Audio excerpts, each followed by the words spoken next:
Hi, welcome to Film Ladder, the podcast that pulls back the curtain on film industry jobs. My name is Lexi, and I chat with creatives on what they do, how they got there, and how to excel. I am so excited to introduce today's guest. They have worked their way up to being a set decoration coordinator. Their credits include The Outsider, The Walking Dead, and Civil War. Darby Abraham, welcome to Film Ladder.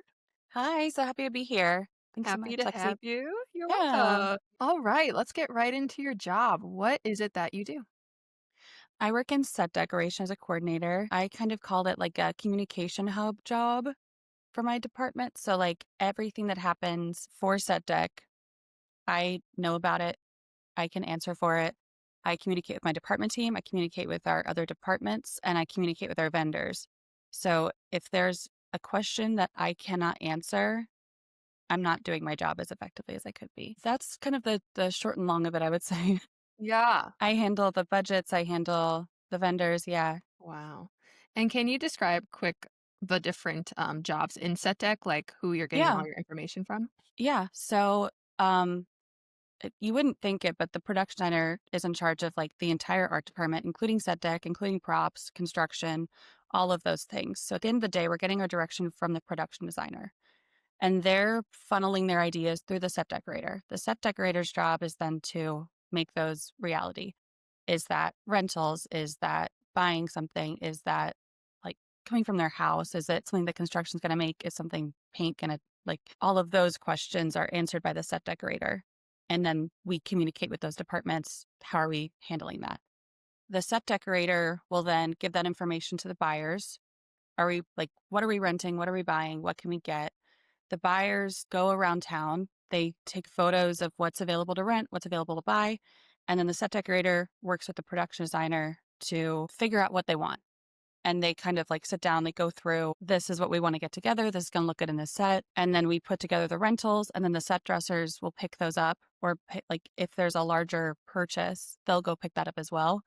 And then they'll transport that to set. We'll dress it all in. The set decorator will be there. Sometimes the buyers come in. Sometimes even I'll be there if it's a particularly big day. And the dress will happen with the dressers. And then once it shoots, the on-set dresser is there just in, like for resetting. Or if the director all of a sudden wants something a little bit different, he or she will have something in their kit theoretically to pull. And sometimes the dressers will leave like a large assortment of things that might get pulled on for whatever reason. And once that's completed, the on-set dresser will make sure they take photos of what those sets look like so that we can reset them if we have to reshoot it, or if we come back there in a different episode, or in a different season. And then once that's all completed, the dressers will come back in, take all of that out, sort it by what's rented, what's purchased, and then the rentals will go back and the purchases will get stored into bins. Wow. What I a said, team. What a team. it's a lot, That it's was a lot of work. It's a lot of work. That was a great run through. You even hit prep, production, and wrap. So I'm going to dig into each of those components a little bit more Hmm. pertaining your job. So Yeah. can you just walk me through a day in prep, specifically how all of those factors then play into your role? Yeah.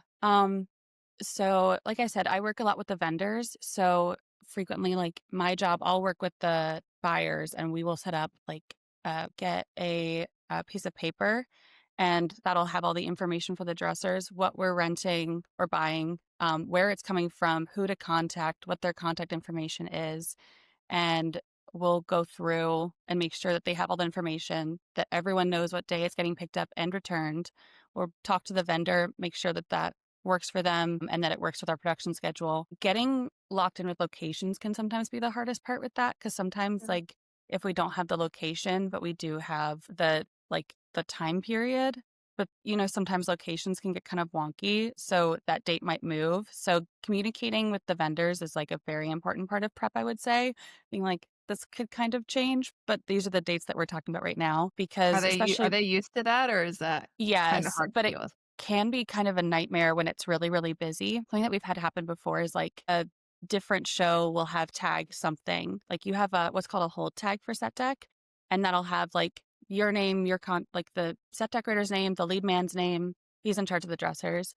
and the buyer's names, and then my name will be on there as well, of like everyone who can contact about the show, what it is, when we want to shoot it, and like tagged on the item. Another show might come in and tag that item as well for different dates. So if our dates move, we might have to communicate with that team and take it directly to them, or it goes through that. Like it could be kind of a whole mess, but I've never seen it not really work. Like sometimes, like if the decorator or like someone on the buyer team doesn't like someone on the other team, it can be like a little bit of drama. Mm. There's been some drama sometimes of like a buyer on another team like pulling down a hold tag of someone else's hold tag and being like, oh well, you didn't have anything on there, so this is we're actually going to use it. And like if no one's going around taking photos, it can be a potential issue, because if a set decorator really wants something or production really wants something and you want to deliver it for them, but like you your hold tag is missing, there's some like sometimes you really can't do anything about it. And you have to Are find another these option really fast.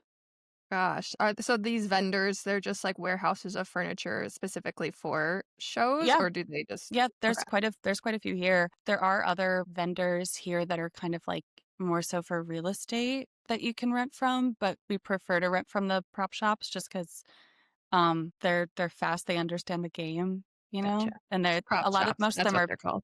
are previously employed like film people. So that just left to work these warehouses, which is smart. Yeah, Yeah. yeah. Stable. Stable and better hours. Like we close at 4. Oh, what a life. Wouldn't it be Okay, nice? wouldn't it be nice? Okay, then what's maybe key differences when you're actually shooting versus prep? Prep is so much more like getting inspiration, like trying to find what's available. And shooting is mostly like it's a lot more like it's a lot faster. So prep, you spend a lot of time on like what are the big sets, what's going to be something that's going to be we're going to spend a lot of time on. Like for Gross Point, we were building sets that we had shot on location. So rebuilding those, trying to find like exact replicas of what they had, but for cheaper. So we spent a lot of time like going through photos of what those houses looked like, what we could get, doing a lot of eBay searches, shooting like the smaller sets. It's a lot faster paced. So we really have to just keep moving, especially with like with TV. It's just like we have a week. If we don't have the information before the script comes out, we just have those 8 days. We don't have any longer. So prep can happen during shooting, like a Mhm. good amount of prep. You just have to have like a communicative team that knows what like the production owner needs to know what they want and then stick with it, and then everyone else can kind of work from there. But if things are changing at the top constantly, or like locations are changing and like a vibe is changing, that can like really, really, really cut into what we're able to accomplish. Yeah. Yeah. As a coordinator, are you involved in a lot of the meetings when they first, like the designer and the set decorator, they're in these meetings to understand the vibes of the upcoming sets? Are you in that? Sometimes it depends. It depends on the job and the show and the production designer. But if I'm not in the meeting, I'm like getting all of the notes from the set decorator immediately after. Because a lot of my job, not a lot of my job, but a portion of my job when something like that comes in, I'm helping getting inspiration, I'm helping getting photos of what that would look like, where we can get these things. Like I'm doing a lot of research to send off to other places so that like if I find something that's great, I can send it off to the buyers and they can go run with it. If I find something that's helpful, like I can send a photo of what looks really good and the buyers can take that and they can look for something like that in the real world. But it's very collaborative. It's all getting approval before those things happen. But yeah, the set tech, like, because there's so many sets, you need people who can like take one thing off of your plate and then we can pass it along. Like Yeah. it's very much like I guess like touch football or something, where it's just like constant passing. Yeah. Well, and that's what I was going to ask too. Like, do a lot of your team go to you as the coordinator for information? Do they see you as that, or are you just the main logistics person for all the vendors and the timing of things? It just depends. Like it depends on the how busy the set decorator is, cuz like technically like the set decorator will have all this information as well. If they need to know something about like did we get that from the vendor? Is that all good to go? Is how much money do we have left in this set? What can we spend? All of that. I can help with that and I'd be the Okay. only one who could answer that. But and like if they have a question for the set decorator, they can frequently also ask me if she's really busy. But if it's like will this work? Does this function? The set decorator, the production designer is kind of a better person to ask about that. But like, I'm also like, I'm always in the office with them. If they're in a meeting, they can always ask me and then I can get that answer for them faster than if they were just waiting around. A lot of people don't know what we do. I feel Hmm. like even sometimes my bosses don't know. We don't. Everyone's just winging it, truly. We don't Truly, know how we got there. We don't know what we're doing. We're just throwing it all together. by the seat of our pants. So then I feel like you're really involved in rap. Rap's so funny because everyone thinks that we do nothing in rap and that it's just Oh like, gosh. I don't know why. They're like, you probably only need 3 days, right? I'm like, no, I actually would really love 3 full weeks. Yeah, That would get me yeah. the amount of time that I need to get everything done. And then my bosses are like, we got you 3 full weeks. Take off early today. You got nothing to do. And I'm like, no, wait, actually, I asked for those because I need them. This Um, isn't a scam. Like, I need this time. yeah, our last rep that we did, they were like, we got you 2 weeks. Go have fun. And I was like, I was literally there 12-hour days every single day. And they were like, why are you here? Because we have a lot to do. Do they not know Um, what you do? no, no one does. No one does. It's just me and my PA. Okay, this is your time. Please explain why rap is so crucial for you. So a lot of the time that's needed comes from the fact that like the dressers need time to photograph every single set. They get those boxes, like I said, after the set wraps, and they have to take photos of what's in every single box, palletize it. I have those photos, they're all logged, and they go into the wrap book of like each set. This is where these items are. This is what's been asseted. This is what was returned. Like these are what's all the rental information of what we got from each prop house for each set, and then photos of each set as they looked. And it all goes in a wrap book, and I'll include like the fabric swatches of something if we got like curtains made, if we had bedding made, like anything like that that might get lost, might need to get remade, whatever it could be. Any information, if another crew came in after us and we didn't take the next season or like something happened and moved to New York, any information like that I did not wish to be asked about or like would not have 3 months from now that I have right now all goes in that wrap book. If I'm doing my job well, no one asks me a question. You know what I mean? And Mhm. so it takes a long time. A lot of it's getting the photographs together, a lot of it's sorting because sometimes like the onset dresser isn't like sorting the photos or like sometimes the dressers as they're taking the palettes, they're not sorting them by set. It depends. It can take a really long time. A lot of it's waiting for those photos. And then when you're waiting for those photos, you're also reconciling all the accounts, making sure all the rentals go back. If we're over by any amount of money, I'm letting our set decorator know and she's returning items we didn't use. And we're trying to get that number down or as close to like breaking even as we possibly can. Reconciling all of the credit card statements, making sure all of our vendors had everything returned and that we're all paid up, checking in with accounting, checking in with all of the other departments and just making sure everything is smooth, double checking with production to make sure that we're not like, because there's some stuff that's like standard and some stuff is like more specific to networks. So like just making sure that they have everything that they need on our end. And just like, yeah, if my A job is done lot. well, I don't want to hear anything from anyone after. I don't want to hear Yeah, anything.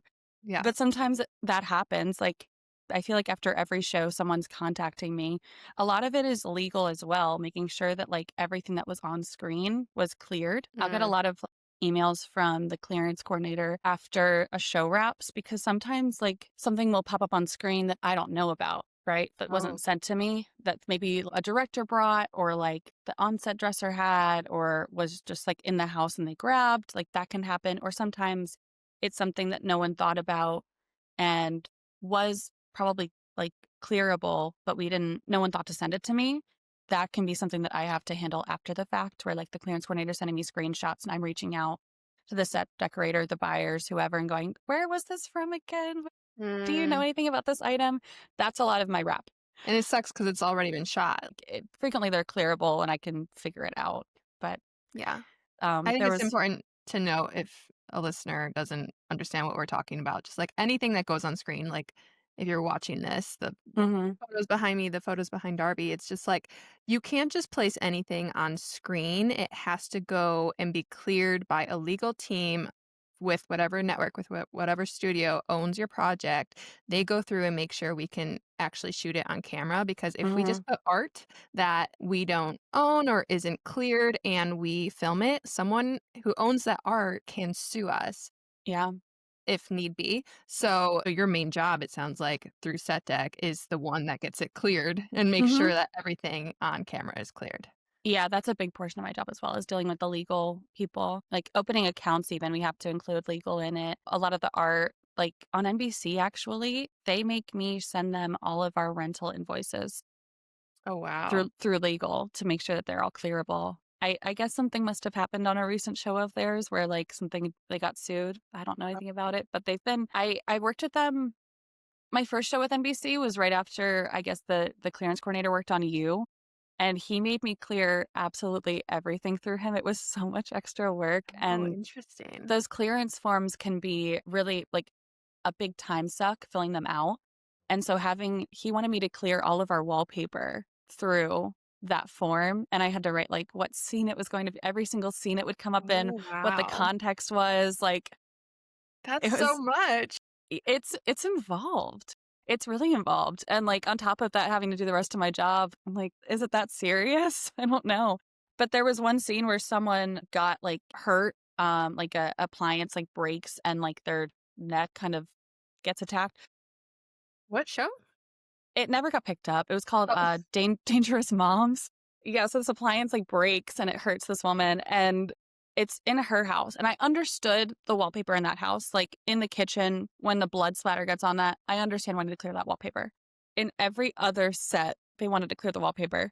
And our production designer wanted different wallpaper on every single wall in some of those mm. sets. It was a lot of wallpaper. Why do they need to clear it? Like, they're reaching out to the brand to be like, "Hey, just letting you know we're gonna have a terrible scene and blood is gonna splatter," and they just have to say, "Okay?" Like, what is being cleared? I don't understand. I don't know. It makes no sense to me. Like I said, like the blood splatter one I can kind of understand, but it just doesn't I don't it doesn't make any sense to me about Mm, that. Like like the artwork I can get, having to like I have Ferris Bueller's Day Off right behind me here. mhm, That's like a Getty image. Like I can understand like going through Getty, making sure we have the licensing to get that because like they could sue. That's totally yeah. fine. But like the rights for different artworks, like they should be compensated, right? But wallpaper, it's Wallpaper. wallpaper. What are How we talking about? We've what never if we done did this that for before. paint? We're like, Like reach out to Sherwin-Williams, sign off us using this paint color. every show, every movie, everything you do, if it's a different studio, a different network, like, Mhm, we come in as almost independent contractors and have to play mhm. by their rules, so Yeah, you never know kinda what obstacles or how you'll have to work yeah. based off of who you're working for. Yeah, a set decorator, that I know, like, one of the first things she told me was, like, the thing that separates a good coordinator from a bad one is, like, how they approach clearances. If you think you know everything about clearances, you're not gonna be a good coordinator. You have to go into every single show and be like, what's your process here? What are you looking for? What do you need from me?" And it's kind of a new process every single time. I got lucky because the last 3 shows I've worked on have been NBC, so Mm, it's just been like, "Okay, I know what you guys want." yeah. But, like, Netflix is so different, HBO is so different, Mm. working on a movie can be incredibly different. A24, when I did Civil War, they were contacting me for months after about stuff. My Oh, one of my, wow. coworkers had forgotten that we had borrowed some artwork from a homeowner and didn't send it to me, and Mhm. they were asking me about it, like, 6 months after we shot it, and I was like, "I've Oh, no. never seen this before in my life." But Yeah. luckily we'd gotten it like, she'd gotten it signed off on, so it was totally fine, and, like, it was under the locations agreement, I guess, and that's also part of it too, is, like, locations can get all of the artwork signed off on inside of a house. If it's the homeowner's art, like, if they made it, but if Right. they bought it, then they have the info for it, and we can get it cleared through that, but that's also a whole thing. Oh gosh. I mean, Everything's a whole thing. that's so hard because, like, the artwork behind me, I got this all at, like, Goodwill or yard sales. I'm a huge Mhm, thrifter, mhm. so I how am I supposed to tell you We thrift a where lot to of come up? artwork. Google Lens has been a huge help, actually. Google Mm, Lens has been an enormous help. A lot of the artwork that we thrifted at Goodwill, like, is public domain relatively often, I would say. okay. Because anything that's was made before, like, 80 years, 90 years ago in the States is public domain. Is artwork usually that old? Sometimes, Wow, like, it depends on what they've got. A lot that's of, like, awesome. scientific artwork is public domain. Anything made by the government, public domain. Oh, that's great. As a Yeah. buyer, I would just be like, "Is this public domain? Is this public domain? Is this public domain?" If it isn't though, like that's why we have a big plotter, which is like a large format printer. Mhm. And there's so many public domain websites. You can get public domain from like almost every museum in the country. We'll have like more specific ones. Like when we were doing Stumble, I got a whole bunch of stuff from like Texas, Oklahoma museums. Oh, For Grosse Point, we were getting stuff from the Met, from like Chicago, and they have like an open access, like high res download, and we can just print them in house and put them in. So if it's not public domain, it's not the end of the world. wow, Yeah. I didn't know that, that's awesome. Yeah. We print a lot of stuff in house. I was Yeah. just thinking, I'm like, "You guys are just going out trying to track down every single art piece." Well, my next question usually I ask with, like, your career journey, but it's kinda tying into what you're talking about of just you're saying as a good coordinator, you don't think that you understand clearances completely. So, since there is no handbook to this job, what do Mhm. you do when you first start out to get situated with that studio or network's way of doing things? Yeah, so something I always do when I start is I'll go talk to accounting and production first and see if there's like a handbook of how they want things done. Cause even like we use Cachet for our credit cards, and like Cachet, we reconcile all of our like P card purchases. Every show I feel like is different in how they want that formatted, what they want in each thing. So asking, sometimes they'll have like a network studio handbook and I can just refer to that. How do you want this formatted? How do you want me to lay this out? If that's unavailable, just going down with a notebook to accounting and then to production. Hey, how do you like stuff? How do you want this formatted? Where do you want this put? Like, let's have a chit chat. And then, of course, it's also a great time to like just get to know them, because those people I'm gonna be working with the most. Like, how can we work well together? What do you like? What I just want to make sure this is like a seamless thing for us, because the worst thing we can have is like a coordinator is along with the accounting department. It's kind of the worst thing in the world when you don't get along with the Yeah. accounting department, because they're going to save your butt every single time. Because there's always going to be a last minute thing that needs a check, and you're going to have to go run down there and be like, please, please, please, how fast can you get this to me? Yeah, And if they yeah. don't like you, you're not getting it within the hour. You're not. Mm.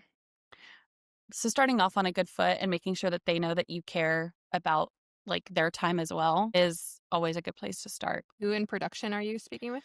Typically, I would say like either the APOC or the secretary, just to Mm. kind of get started, how they like things going. But the main thing is the insurance. So trying to figure out like what is your workflow? What information do you need from me to get that together for you? How fast can I expect that back? And like just setting expectations of like what can you expect from me? What can I expect from you? Yeah. Don't you like to think about, like, the early days of film, like 1900s, Hmm. 1920s, 30s? Yeah, I'm sure absolutely. it's just so funny. Every single thing's insured now. We are saving our butts off of every piece that goes into film, and I'm just thinking the good old days in the beginning that, like, nothing was probably cleared, Yeah, nothing, no. no legal things, and, like, what I'm sure time and time again what happened, and they're like, "Oh, we gotta insure this, we gotta insure this," and now it's like, Yeah. "Insure everything." Yeah. I'm just laughing at where we're at now in film. It's so different. I wanna know what was your first in the industry? Was actually Walking Dead.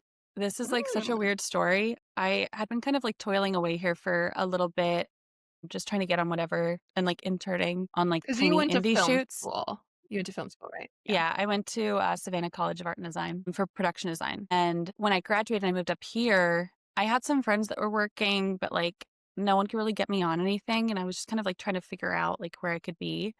And then one day, my friend texted me because she saw me on a Snap Map. Do you remember those? Like from Oh, wow. Snapchat? Yeah, And yeah. she was like, "Oh, are you over here?" And I was like, "No." Like, I went home and she was like, "Oh, well, like I just heard about this job, a props PA on The Walking Dead. Are you working? What are you doing?" And I was like, "No, I'm not working. I would love to work on The Walking Dead." And Yeah. she passed my info along to the Connect, which is actually an old professor of mine. And he called and was like telling me about the job, and he was like, "Don't embarrass me." And I was like, "Oh." And then he passed my information along. I got hired, and it was like the luckiest situation in the world because I was taking over for a girl who was in the Army Reserves. She was going overseas. And so she was there for like a week to help like get me acclimated and teach me how to do everything that we were doing. And she was like, it was props PA, but I was like props coordinator. So pretty much like Oh, a lot of the stuff wow. that I do right now, she trained me on. And my boss for that show, she was one of the most organized people I've ever met in my life. Still use like the way that she organized things, I still use. Like Wow. it's so helpful. It's so smart. I love it. It was a really great training ground too, because it's such a well-oiled machine that like everyone that I asked, like if I had a question, I knew I could ask anyone and they would give me the same answer. And Mm. like accounting was like so good at what they did. They all understood the process and if I had a question, I could just, yeah, I never felt like I couldn't ask a question. It was great. Wow. So Yeah. the fact that The Walking Dead was your first in too is just so cool. So walk me through being a props PA and how you got to where you are now. I like started like halfway through season 7 and came back for season 8. And when I finished that, one of the producers was looking for a new producer assistant. And so he had me interview and I got it. But I Oh, had like 5 months in between. I had just broken up with my boyfriend. I had nowhere to live. And I was like, I'm going to go back to my parents' house. And I had right before then, like gotten a drink with a set decorator that I admired. She had just gotten Emmy nominated. And I was like, I would love to just pick your brain because I really want to work in set deck, but I don't know anyone. And she let me buy her a drink. We chatted for like 4 hours. And then while I'm up in Pennsylvania where my parents live, she calls me and she's like, Are you working? And I was like, Well, no. And she was like, I'm going to pass along your information. And I got a call from a coordinator on The Outsider, which is HBO.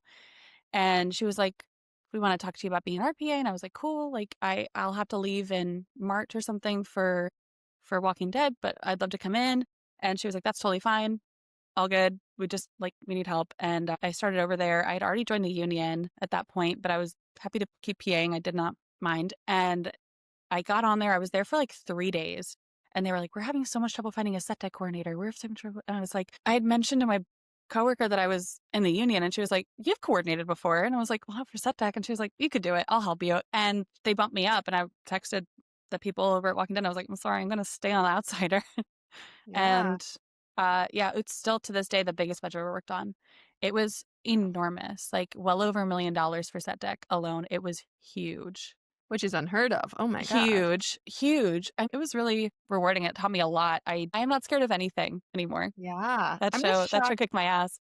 your first ever set deck coordinating is for this huge budgeted thing. Like Uh-huh. how did that go for you? Did you like have that person that helped you through? Did you just trial and Yeah. error? Like who'd you go to for that? I wouldn't have gotten through it if it wasn't for the art coordinator. Hannah Smith, she was the best. She had done Atlanta right before that.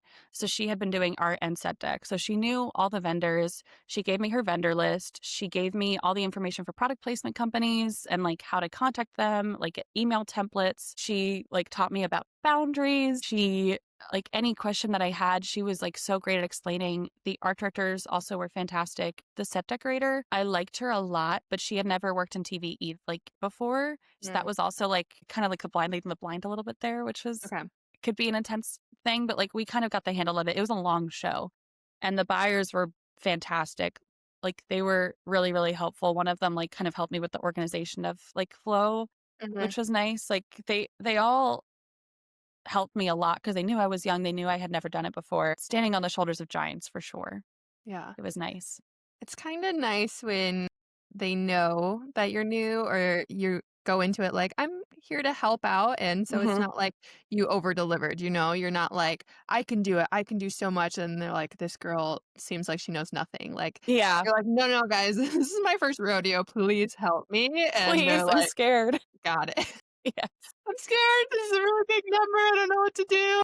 Yeah. I had a lot of crying spots in that office and Oh they all no. knew about it. They were like, if they saw me having a rough day, they were like, let's figure it out. And I was like, okay. Yeah, I'm glad that that was really good for you and you had those people that were there to help you, and I'm sure it was still a lot of trial and error, but it sounds Yes, like it was a for good sure. still community around you. It could have been way worse. I like Mhm. could see a world where I would have just left the industry completely after that because I Yeah. would have been like really overwhelmed. But having people around who wanted to help Mhm. and who made it known, like, anything that you need, I am right here. That Yeah. it changed everything. Yeah. I think that's such a good, thing to think about when we as individuals go into work. You don't know what someone's going through, you don't know Hmm. the day they're having, but, like, helping out and having a good attitude can really make or break someone's experience in film. Yes, absolutely, Yeah. absolutely. We're working with each other for so many hours every single day. Mm-hmm. If you're not being nice to each other, if you're not having a good time, it makes it that much worse. I know. And I feel like sometimes people are fearful to ask questions because they don't want to get ridiculed. And like Yes. I get it. Like you never want to seem dumb or that you don't know what you're doing, but we also have Mhm. to have some grace of like, hey, I'm not really sure how to do this. Can you help me? Yeah. And Yeah. people 'Cause just need to be nicer. it should be a safe space, like, for all of us to just, like, ask the question. Because even, like, it at the top, like, people not knowing what my job is, what your job is, Mhm. it's like, feel free to ask. Like, I'm happy to tell you, I'm happy to explain, like, what I cover, what I can help you with. Like, Mhm. if you have a question, like, I never mind going to the higher ups and being like, "I can take that off your plate." I'm, like, more than happy to. That is part of my job. Like, Yeah. I can handle that for you, and I can do it faster just because it's part of my purview. And sometimes I Right. just don't realize. Can you explain real quick the ladder to get to set deck coordinator, or even then what's the next steps above that, or a Yeah. typical ladder up? Could you explain that? Yeah, it depends on kinda where you wanna go. So, like, I've been set dec coordinating for a while. I've, like, done different jobs as well. Typically, either from I know people who've done set dec coordinator up into set decorator, but I feel like the normal one is set dec coordinator to set dec buyer to set decorator. But you also like, coordinators can also go into art direction. That's kind of, like, where I'm more leaning, having done set dec buyer and, set decorator. It's not really what I wanna do, I don't think. I like being in the office, I like communicating with people, I like getting details and doing all of those things, Mhm. which is more like an art director. But, yeah, the set dec coordinator, it comes up from either set dec PA or art PA. Who's the one hiring you usually? Either like, if I'm in set dec, it's the set decorator. If I'm art and set dec, it is the art director or the production designer. Okay, so those are Yeah. your key people that you have to network with a lot Mhm. to think of you when the job Yeah. comes. How to excel in the role. So, can you give me different traits that would really fit this role as a set deck coordinator? I think, like, you have to have, like, a certain level of care. I think you have to be really detail oriented. I've always said, like, I think servers in restaurants do particularly well in, like I always like hiring them for, like, PAs, art department stuff, especially if they're in like, a lot of people are into that kind of thing. They're, like, artistic and they're working in a restaurant. Because a lot of my job, I feel like, is just, like, I'm serving, I'm checking in. "Do you have any water? Do you need anything to eat? Like, have you had lunch?" You sound like an Show assistant. This sounds like my job. Literally, it definitely can be. Like, that's a large part of my job is just, like, checking in and making sure, like, people are able to do their jobs in a real way. Like, is there something I can take off your plate? Like, checking in and just making sure, like, how is that coming? Is there anything else I can help you with? I'll make a list. Like, now that I've been in the industry for, like, 8 plus years, I'm like, "Okay, I know the things that need to get done here. Here is my list of things that I can handle. Do you have anything on your plate that I can take off of it and add to this?" Just constantly being like, "Okay, I can see what's happening around me.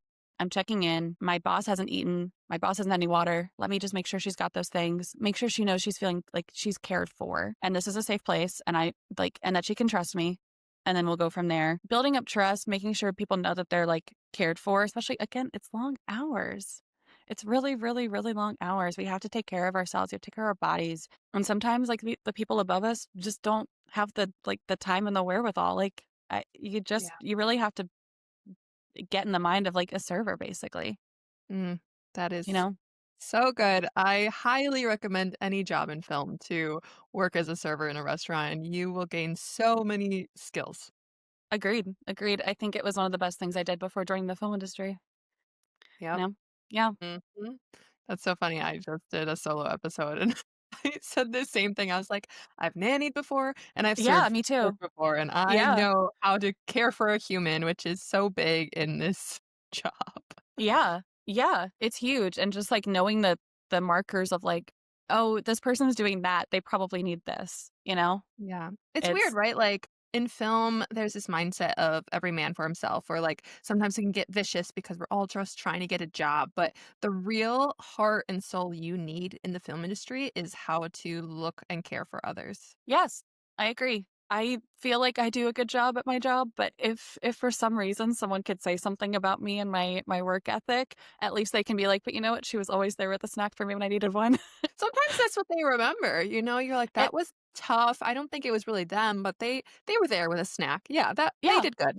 And that's why a lunch PA is so great for getting into the industry because they're like, you know what, Lexi always had my lunch, and I love that about her. Where does she want to go? What does she want to do? She always had my No, lunch. it's true. It's true. Yeah, like the care that goes into the lunches is a big part of it too. Like a PA that doesn't check the lunches, like if my meal is missing or my meal is not right, I've noted that. I'm sorry. Lunches are really important. I'm not gonna lie. In the office as a producer assistant or any job I'm doing, when I know if someone's gonna make it or not based off of how they are as a PA. I'm like, if you Yes. can't even do these little details, I truly don't know how you're gonna make it up. And Yes. that's just honesty. Yeah, because the details just get more important. Like, you might not be taking the lunches seriously, but, like, all of these things require the same level of care. Me checking in with the vendors, me, like, whatever Yeah. part of your job you should be handling with the same level of care is making sure everyone gets their lunches on time and it's what they ordered. Especially because 'cause we're all just pieces of the puzzle, and if you don't take your piece seriously, it's Yes. how are you gonna see the bigger picture, you know? Yes. Like, Yes. every single thing we do is important, whether that's Mhm. getting lunch or not. Yes. Oh, I would love if you could give us a hard truth that comes with being a set deck coordinator. Something, like, I think about is just, like, sometimes you're just gonna have to do stuff you think is stupid. Mhm, Like, you're gonna get a direction from someone, you're gonna go, "That doesn't really make sense." But that's as someone below the line, it's not your job to tell a designer or a director, like, "That's stupid, that wouldn't be there." Like, mm, I think if you have a concern, you can always take it up to your boss or, like, someone who can, like, channel it in there, like, bring it up.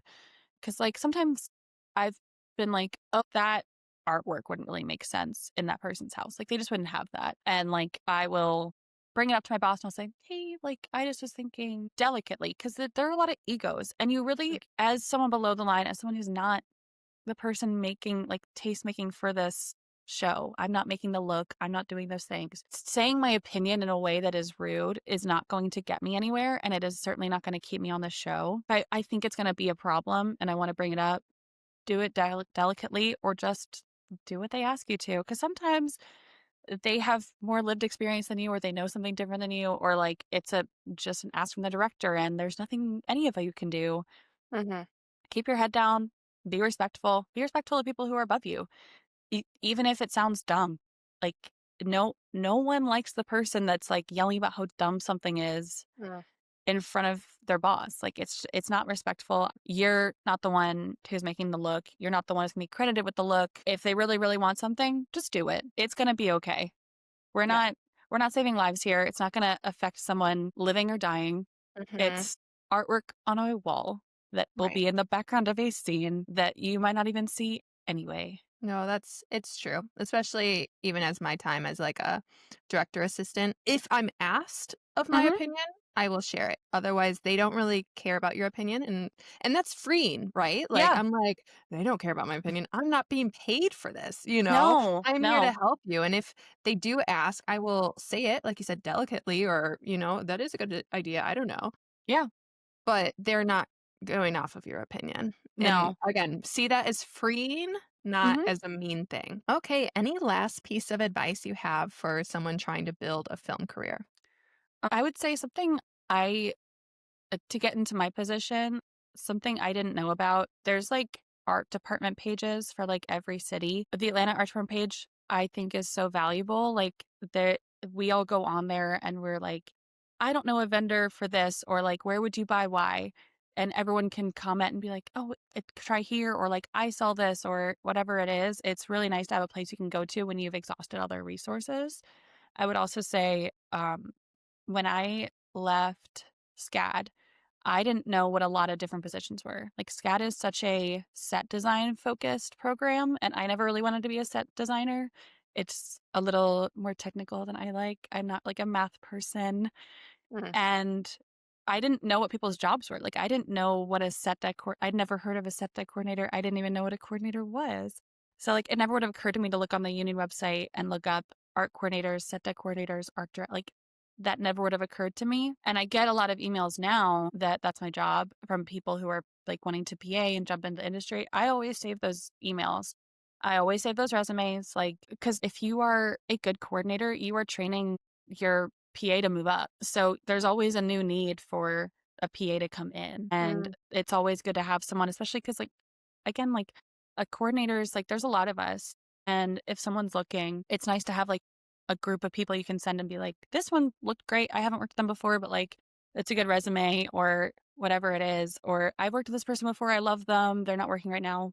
Please like go reach out to them, and having like a good list of good people to work with and like people who really want to work in the industry. Yeah, email a coordinator. Let them know you're interested. the first thing, the page, where do you go for this?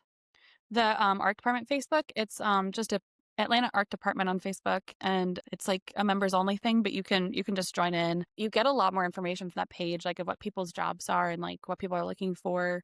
And then like finding out about different vendors too, because like people will Mhm. open up a new shop and they'll post on that page and they'll say, hey, like these are things we're offering, like come on in, like have a snack, have a drink, like we're gonna be just Yeah. chit chatting and like showing off our stuff. So it's a good place to like find out about what's happening in the area and like what shows need. Like sometimes you'll Yeah. get like, hey, looking for a coordinator, hey, looking for a PA.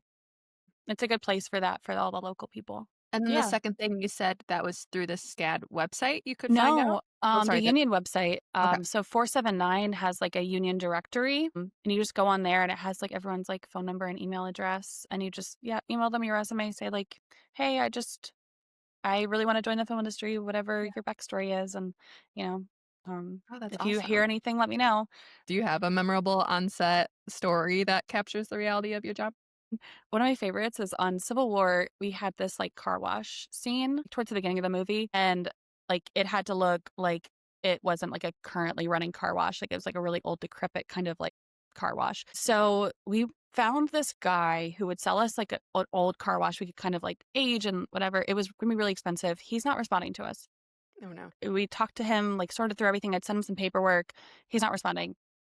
For about a week and a half, my job, all I'm doing, there's a website where you can buy like like used car wash warehouse, something like that. And I'm just like refreshing and calling this man on the phone. Like I was doing a deep dive on him. I found his criminal record. I found his place where he lived. I found all of this information on him. Going to my boss, I'm like, ah, like I'm gonna drive down to Florida. I'm gonna find him. And eventually he just like he calls my boss. And he's like, oh yeah, like we're good. I'm gonna send the paperwork and like we're all good to go and like we can pick it up. And I was like, okay, great, like cool, that's handled. But we also needed some other stuff for the car wash, like more decorations like outside and stuff, like one of those like like put your car in neutral then drive whatever signs. Mhm. And those are really hard to find. So again, I'd been on that website all week, and I think this is where I found this man, but I'm not entirely sure this is where I found this man. But his name's Steve Car Wash in my phone, and he lives in Alabama. And he was like, I have all of this car warehouse stuff in my yard. Like, you guys should just come. And I was like, okay, great. So one of our dressers went, and they get there, and he had like this insane yard full of just the most random in the world. And Oh, most of it was car wash related things, but he had a lot of stuff. And like we had, because it was like Civil War, it's like kind of like a little bit dystopian, and like there were a lot of like general like, warehousey looking things that we could grab. So we okay. ended up spending a lot of money there, and he saved our butts in such a very real way. And just the people that you find on these really weird websites that just have like the biggest warehouse full of things you'd never expect. It was just like literally he was the best. I Aw. couldn't believe how fast we were able to dress that set when it seemed like a week prior it was going to be impossible, like Wow. completely impossible. And it ended up like when we watched it, it looked so good. I don't know if Oh, you've seen Civil War, but that scene, I was so proud of myself. I was like, that's the car wash, baby. yeah. I'm gonna go watch it and be like, "That was what you talked about." There were so many like that was actually like one of my favorite shows to work on because it felt so collaborative. Like Alex Garland directed it, and he like emailed my boss and was like, "Hey, we're trying to come up with some things to like put in the background of some of these sets, like little silhouettes I want to shoot. Will you have your team come up with some?" And I came up with like 15. He chose like 5 of them, and then we got to like it was like my job to put them together. Me and my PA Madeline, we like there was like one set where we were doing like children's stuff because Yeah. like there's children in apocalypse, you have to kind of distract them. So like we had them like we made like children's pottery and like little thing like children's crafts. It was really Yeah. really fun, and we just spent like a few days just working all these little silhouettes for Alex Garland. It was Wow. an incredibly collaborative experience. It was so, like, so rewarding. Yeah. That's so cool. Yeah. it never happens like that, but it's so cool when it does. Well, Darby, thank you so much for coming on. This has been such an insightful episode. Yeah, I had so much fun. Thanks for having me, Lexi. Thanks for listening to Film Ladder. I hope this episode brought you one step closer to understanding the many paths through the film industry. If you like this episode, consider subscribing, leaving a review, or sharing with someone else also navigating their next step. Until then, keep climbing.